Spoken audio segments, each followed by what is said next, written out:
नमस्कार मित्रांनो, क्रिश अपडेट या यूट्यूब चॅनलवर तुमचं स्वागत. तर बातमी आहे, आय टी कंपन्यांनी गुंतवणूकदाराचे जवळपास 4 लाख कोटी बुडवलेले आहेत आणि ते जवळपास बुडालेले आहेत. तर त्यामुळे सेन्सेक्ससुद्धा कोसळलेला आहे.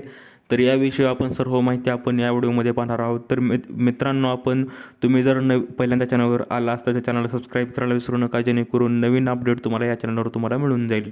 तर मित्रांनो, आपण पाहू शकतो की इन्फोसिस असेल, TCS कंपनी असेल, या माहिती तंत्रज्ञानाच्या कंपन्यांचे जवळपास असे रेट गुंतवणूकदाराचे 4 लाख कोटी अशांमुळे बुडालेले आहेत. तर आपण पूर्ण माहिती पाहूया की माहिती तंत्रज्ञान क्षेत्रातील ज्या कंपन्या आहेत त्या कंपनीच्या समभागांमुळे झालेल्या जोरदार विक्रीमुळे शुक्रवारी शेअर बाजाराची सलग 5 दिवसांची तेजी थांबली. इन्फोसिस, TCS, टेक महिंद्रा आणि HCL टेक या समभागातील मोठ्या घसरणीमुळे सेन्सेक्स 607 अंकांनी घसरून 76,802 वर बंद झाला आहे आणि निफ्टी 154.90 अंकांनी घसरून 24,013 वर बंद झाला आहे. या घसरणीत गुंतवणूकदाराच्या संपत्तीत अंदाजे 4 लाख कोटी रुपयांची घट झाल्याचे मानले जात आहे.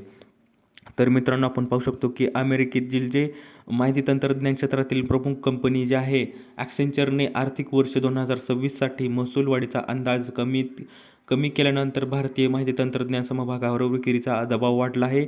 दुसरीकडे गेल्या 5 सत्रातील तेजीमुळे अनेक गुंतवणूकदारांनी नफा वसुली केली आणि त्याचाही बाजारावर परिणाम झाल्याचे दिसून येत आहे.